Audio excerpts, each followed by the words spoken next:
Hey everyone, Stokey here. So today we will be making a summoning bot in Taverly, and the point of this video is to demonstrate the navigational capabilities of Genesis in its current form. I have version 0.91, that's the most up-to-date version. Today is Friday, August 25th, so let's go ahead and get started.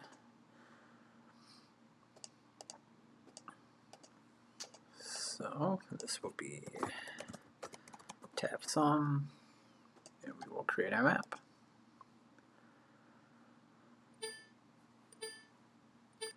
So the first thing that you're going to want to do, which I already have done, is turn off run when you're calibrating your map. And what this is going to do is give Genesis the opportunity to read your map a little bit slower and to get a better idea of where you're going when you are calibrating your map. So one thing that I always like to do is do a couple of dry runs and make sure I know exactly where I'm going to need to click while I'm doing my calibration. So that doesn't necessarily affect us so much when we're calibrating the map as it does when we are calibrating the bot itself, but it does give us an opportunity to, like I said, know exactly where we need to click to make sure we have very clean, clear, and concise clicks. The other thing that you're going to want to do is figure out some of these subtle mini-map clues. So here we have a little gray circle right next to my white square on the mini-map, and that identifies the summoning obelisk. And I know that, and as you can tell, I clicked on the mini-map and I put my character right in front of that obelisk. And what that is going to do is at runtime I will try to target that same location during all my repetitions, and that will give Genesis a better idea of where it needs to land and where it needs to click to land right in front of that obelisk, and that'll give me a better ability to put my character in the same spot in front of that world item. So while this waits, I'm going to have a drink. I couldn't make a video without having a beer. I mean, I am your local neighborhood beer queer after all, right?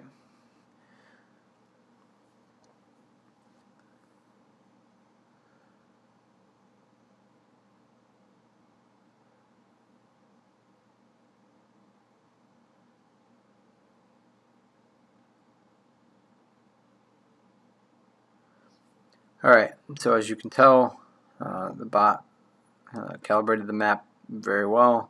There are no breaks, jagged edges, anything crazy. You can see my 3 clicks along the path, so it'll be 5 total. You know, there will be 1 click into the bank, these 3 clicks, 1 click into the summoning area, so 4 each way. Alright, so I'm going to pause the video and I'm going to go back to the bank and calibrate the first world item. Alright, we're back. So world item 1 is done. We're going to use this banker right down here. And so one thing that is pretty important to me is finding out where world items are, where you can target one specific aspect of it and use that for the bot to focus on. So here we have 3 bankers, and these 2 are dressed in blue, different shades, but for the most part blue. And then down here we have this 3rd banker, which is dressed in green and gray. You can't see it all that well here, but if we go back to the game, you can see here this banker is vastly different than these 2 up here. And so that to me is an indicator of a very good world item.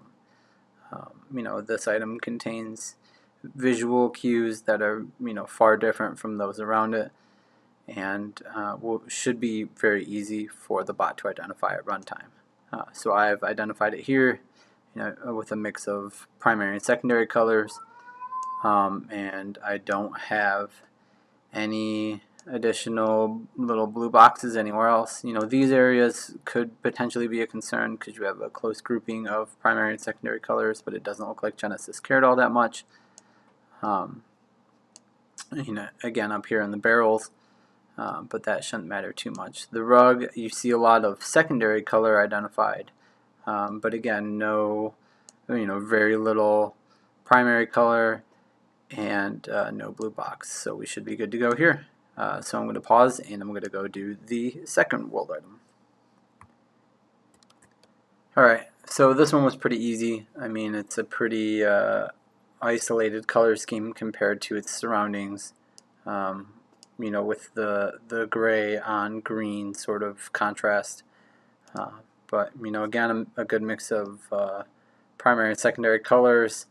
Our box bleeds over a little bit, our colors bleed out a little bit out here, but it doesn't look like the box grabbed those. It might at runtime, who knows. But this is a pretty major clickable area, so I'll just focus all my clicks here while I calibrate, and it should know to target this area of the item. So I will see you at the bank, and we will go ahead and do a calibration. Alright, so we're back at the bank. Let's go ahead and get started. So one thing that I always like to do whenever I'm calibrating a bot is bank first. And what that does is give the bot an opportunity to kind of reset if it gets lost. So no matter what, the first action in the sequence will be banking. And this is particularly useful for bank standing skills where the bank will always be visible. Because if your bot ends up misclicking or doing something crazy and tries to default back to the first option, then that first option will be banking, and as long as the bank is visible, then you can kind of reset your bot. So let's talk a little bit about navigating. So as you can tell, there's kind of a square right here. I should probably move, but there's kind of a square, in between these four components, and that's kind of the area I like to focus. I talk about clean and concise clicks, which is important. It's important to know where you need to click to move, but it's also important to not click towards the edge of the minimap. Those sorts of clicks, the clicks near the edge, may be outside of the readable area, and those unreadable clicks will result in a broken bot, one that does not move very well.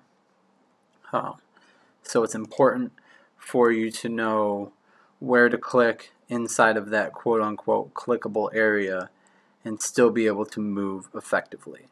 So as you can tell, I'm not clicking way towards the edge, and I'm clicking and focusing more so towards, inward towards the center of the map.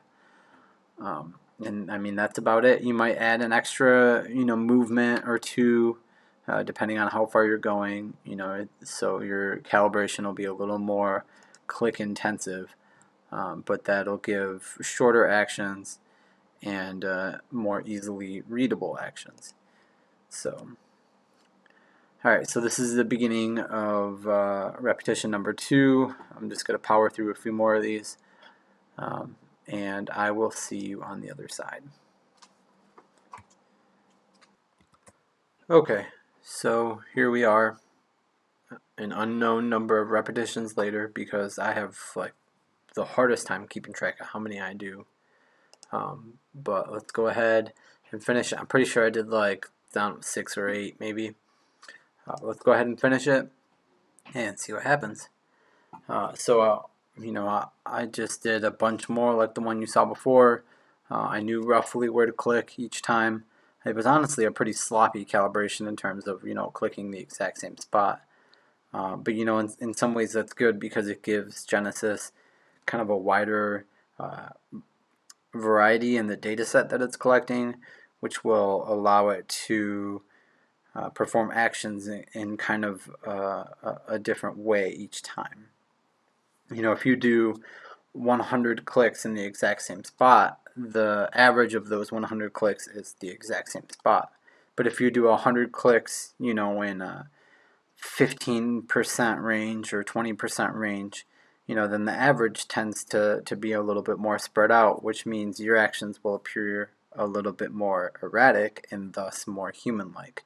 So while it's important to have clean and concise clicks, it's also important to understand statistical analysis, like Trent's always talking about, and understand that Genesis is kind of taking the average of all your actions and then creating the actions at runtime.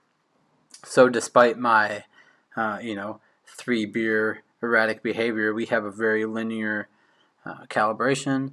Obviously all of our actions are represented here, all of our world items are represented here, interface items look good. The numbers aren't what I have in my inventory at the time, but that's cool. That doesn't matter. But we're good to go. We have our world items where they're roughly where they're supposed to be. We have so they're a little off, and that's somewhat to be expected at this point. RID is aware of the world item mini map sort of issue, if you will, and that's on his infinitely long bucket list. But here we have bank, a preset, navigate, world item 2, make X menu, navigate back. So all of our actions are covered. It's linear. There's nothing crazy. So let's start it and see what happens. I am hands off the mouse right now. I'm just going to let it do its thing. And whatever you get right now is just raw, runtime errors. So we'll see what happens. So far, so good. Let's navigate. So we'll do a repetition. So I'm going to have a little bit of an unusually long wait time, I think, at this step, because before, when I had started the calibration, I was rambling on to you guys. So I think that may have skewed things a little bit. But for the most part, everything else should be good to go, and it didn't look too bad. But we have clicks. This is roughly where you saw me click when I was calibrating. Give or take that sort of erratic human behavior factor. And we have successfully navigated to our second world item. We have now successfully interacted with that world item. We'll wait for it to do its thing. Come on, make X menu. You know what to do. There we go. And now we're navigating back. And so, as you can see, it works. You just need to plan your route, know where to click, walk your mini map, and do your thing. If you mess up one repetition, it's not the end of the world. It might break your calibration, but just do 1 or 2 more good ones, and you should be good to go. One outlier may skew the data, but it may not corrupt it, if you will. So we've moved back. After we bank, I'm going to stop this, and I'm gonna call it good. It replicated it. It did its thing. Come on. So as you can see, navigating works. I moved across the map.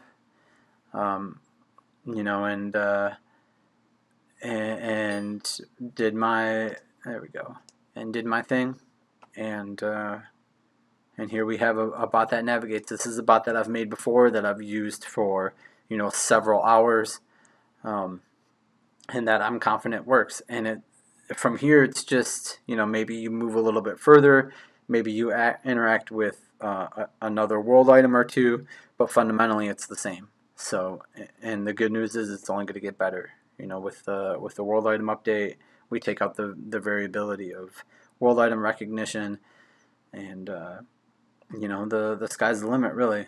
So, all right, if you guys have any questions, post below, wherever below ends up being, wherever this video ends up, or shoot me a PM on the forums, or a DM for all you hip kids on Discord. All right, guys, take care.